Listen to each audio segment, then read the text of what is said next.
Welcome to my channel. Let's say more English.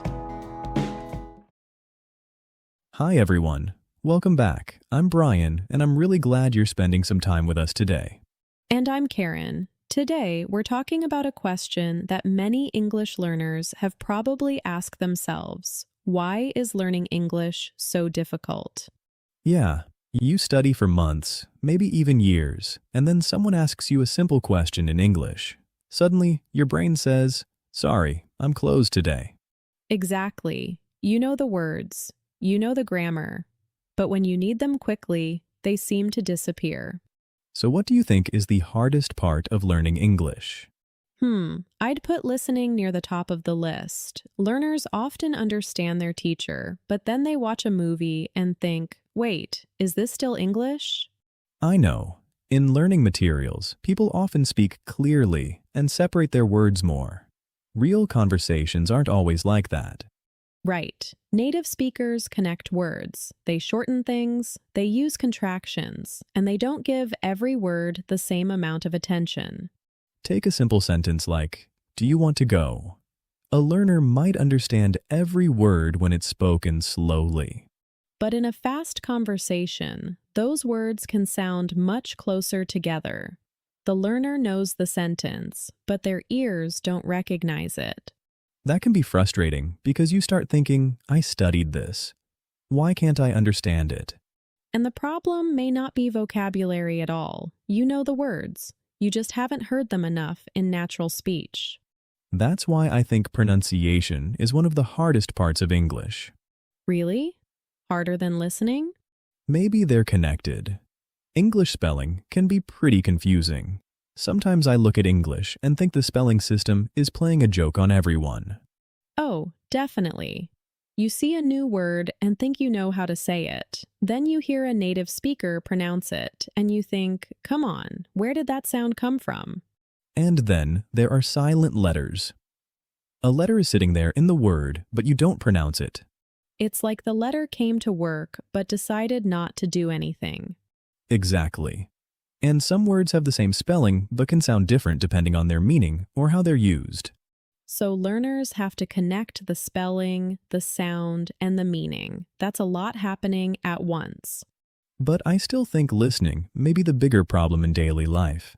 Thank you. I was waiting for you to admit that. I said, maybe. Don't celebrate yet. Fair enough, but think about subtitles. A lot of learners can watch an English video with subtitles and understand most of it. Then they turn the subtitles off, and suddenly everyone seems to be speaking twice as fast. Exactly. Subtitles can become something you depend on. Your eyes start helping your ears. So should learners stop using subtitles? No, I don't think so. Subtitles can be useful, but sometimes it helps to listen without them, even for a short time. I like listening once without subtitles, then again with subtitles, and maybe one more time without them.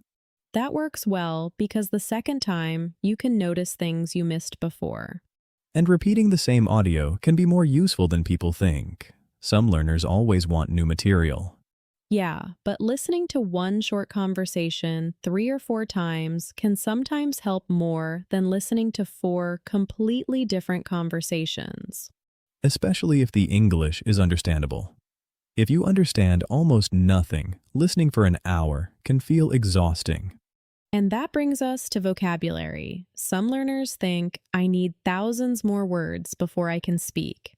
I knew someone who studied huge vocabulary lists. 30 words one day, another 30 the next day. Wow. Did he remember them? Some of them. But 2 weeks later, many were gone. That's the problem. Seeing a word once on a list doesn't mean you can actually use it. There's a big difference between recognizing a word and being able to say it naturally during a conversation. I've had that experience while learning another language. I'd read a word and think, oh, I know this. Then 5 minutes later, I needed the word while speaking, and it disappeared. Your brain said, yes, that word is somewhere in here. Good luck finding it. Pretty much. That's why I prefer learning words inside useful sentences or short phrases. Like instead of only learning the word appointment, you might remember, I have an appointment at 3. Right. Now you know the word, and you also know how people commonly use it. And if it connects to your real life, it's easier to remember. That's important. If you learn 50 words about something you never talk about, those words may not stay in your memory very long. Grammar has a similar problem. You can understand a grammar rule perfectly on paper and still make mistakes while speaking. Oh, yes. A learner might know that the past tense of go is went, but during a fast conversation, they say, "Yesterday I go to the store." And then, 2 seconds later, they think, wait, went, I know that. Because speaking happens quickly. You're choosing vocabulary, thinking about grammar, pronouncing words, listening to the other person, and planning what to say next. That's really the key. Knowing English and using English quickly are not exactly the same skill. Right. You can know a lot and still need time before you can use that knowledge quickly and naturally. I think learners sometimes blame themselves too much for that. Especially people who have studied English for years. They think, I've studied for 5 years. I shouldn't make this mistake anymore. But how much of those 5 years involved real speaking? Good question. Maybe they had English class twice a week, completed grammar exercises, and studied for tests. That's very different from having hundreds of real conversations. And speaking is stressful for some people. When you're nervous, even simple words can become hard to remember. Have you ever completely frozen while using another language? Yes, I once prepared a sentence before going into a store. I practiced it in my head several times. So, you were ready. I thought I was. Then the employee asked me something I wasn't expecting. Oh no. My beautiful prepared sentence disappeared. Everything disappeared. What did you do? I smiled for about 3 seconds, which felt like 30 seconds, and then I gave a very simple answer. But the conversation continued. It did. My grammar wasn't perfect, but the person understood me. That experience taught me something important. You don't need a perfect sentence every time. Right. A useful sentence is better than a perfect sentence that never leaves your head. I've also met English learners who speak slowly, have an accent, and make grammar mistakes, but I can still understand them clearly. That's why learners don't need to worry so much about having an accent. I agree. Being understandable matters much more than sounding exactly like a native speaker. Of course, pronunciation practice can help. If people often misunderstand a word you say, it's useful to work on that word. But trying to make your accent disappear completely can create extra pressure. And pressure can make speaking harder. Some learners are already thinking about vocabulary, grammar, and pronunciation. Then they add, do I sound native enough? That's a lot for one brain. It really is. Fear of mistakes can be a bigger problem than people realize too. Yes, some learners wait until they're sure a sentence is completely correct before they say anything. But real conversations don't give you 20 seconds to check every verb. Imagine someone asks, what did you do this weekend? You can't say, please wait while I review 3 grammar rules. Well, you could, but they might leave. Probably. Another thing that makes English difficult is that words can have several meanings. Oh yes. You learn one meaning, feel confident, and then you see the same word in another sentence, and it means something different. Phrasal verbs can be confusing too. You add a small word like up, out, or off, and the meaning of the verb can change. And prepositions can be annoying because English may use them differently from your first language. Then there are a, an, and the. Tiny words, big headaches. Exactly. They're short, but learners can spend years becoming comfortable with them. Still, I don't think learners should try to solve every grammar problem before they start speaking more. Here's where we disagree a little. I think grammar study has a very useful place. Oh, I do too. I'm not saying we should ignore grammar. Okay, good. I think reading and writing help too, because they give you more time to notice how English works.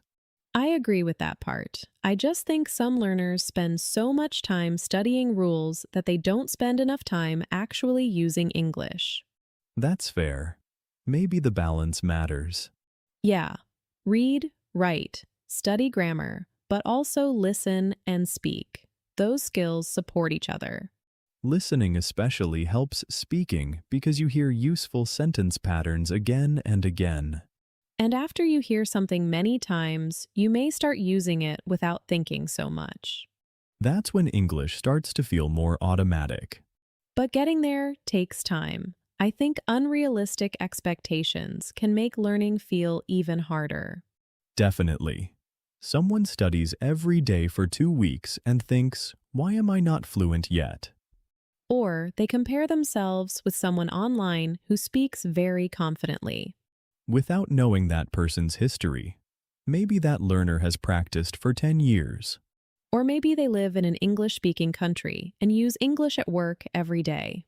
Comparing your beginning to someone else's later stage isn't very helpful. I also think the intermediate level can feel strange. At the beginning, progress is easy to notice. You learn greetings, basic questions, numbers, food, directions. Every week feels new. Later, progress becomes less obvious. You may still be improving, but the changes are smaller. Maybe 6 months ago, you understood half of a podcast, and now you understand 70%. That's real progress, but you might not notice it from one day to the next. Which is why measuring progress over months can be more useful than measuring it over days. And regular practice matters. I'd rather see someone practice for 20 minutes most days than study for 5 hours once every 2 weeks. Same here. Short practice sessions are easier to make part of your life. You can listen to a podcast while walking, describe what you're doing in English while cooking, talk to yourself for a few minutes. I do like the talking to yourself idea, It feels strange at first. especially if someone walks into the room. Then you just pretend you were on the phone. Problem solved. But seriously, it gives you a chance to practice finding words without the pressure of another person waiting for you. Recording yourself can help too. You might notice that you pause before certain words, or that one sound isn't clear. And repeating short sentences aloud can help you get used to the natural rhythm of English. Podcasts are useful for that because you can hear the same expressions used naturally in conversation. Videos can help too, especially when you can see the situation. Context makes the meaning easier to understand. So maybe English feels difficult because learning English isn't just one skill. Exactly. You're learning to listen, speak, read, write, remember vocabulary, use grammar, pronounce words, and respond quickly. And sometimes you're doing several of those things in just 10 seconds of conversation. No wonder it can feel tiring. But difficult doesn't mean impossible, and it doesn't mean you're doing badly.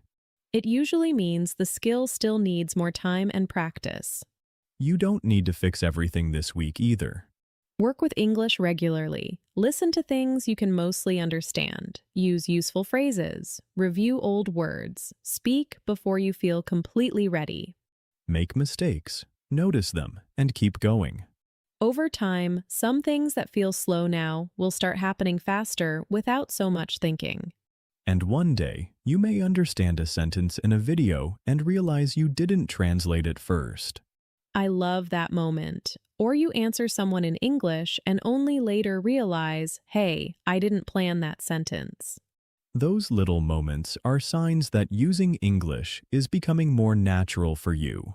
So we'd love to know, what is the most difficult part of learning English for you? Is it listening, speaking, pronunciation, vocabulary, grammar, confidence, or something else? Think about your answer, and if you'd like, share it with us in the comments. Thanks so much for listening and spending this time with us today.